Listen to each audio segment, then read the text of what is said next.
இஸ்ரவேலின் நாட்டினிலே குயில்கள் பாடும் காட்டினிலே நான் தோன்றி சிறுமரமாய் நான் வளர்ந்தேனே. தண்ணீர் ஊற்ற ஆளுமில்லை, கட்டி அணைக்க எவருமில்லை. தேவன் அவர் வான்மழையில் நான் நனைந்தேனே. உயர் சாதி மரம் நானும் இல்லை, பெருவலிமை ஏதும் இல்லை, லட்சணங்கள் எதுவும் இன்றி தினம் கழித்தேனே.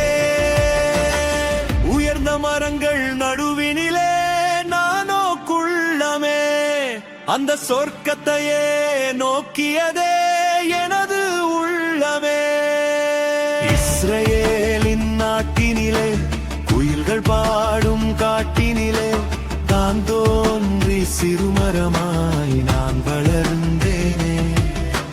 தண்ணீர் ஊற்ற ஆளுமில்லை, கட்டி அணைக்க எவருமில்லை. தேவன் அவர் வான்மழையில் நான் நனைந்தேனே.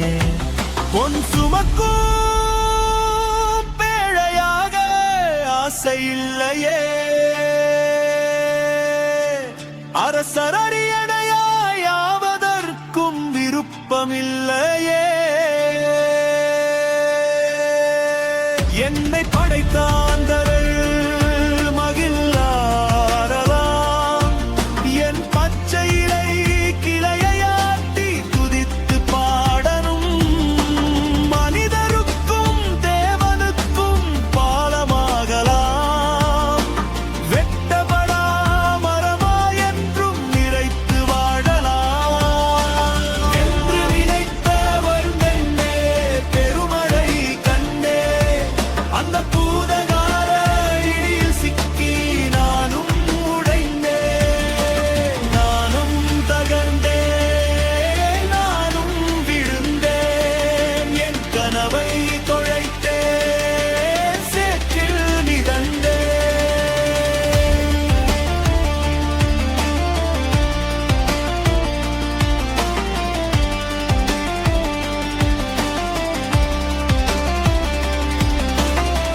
வழியில் வந்த தச்சனவன் இழுத்துச் சென்றான், குறுக்கும் நெடுக்குமாய் அறுத்து ஆயுதம் செய்தான்.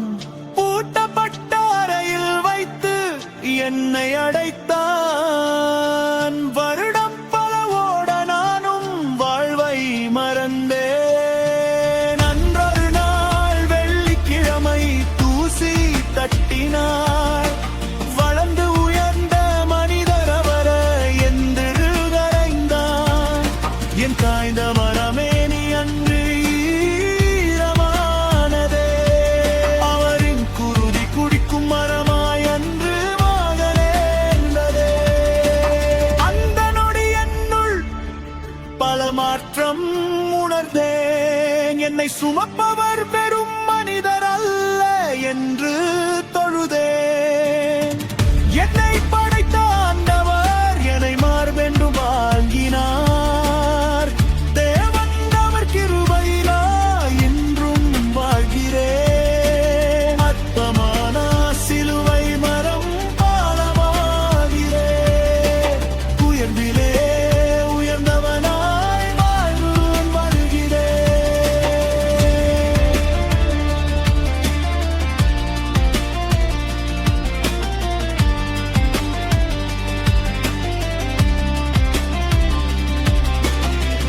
என்னை படைத்த கர்த்தருக்கு ஸ்தோத்திரம் செய்வோம். இயேசுவையே தேவன் என்று பாடி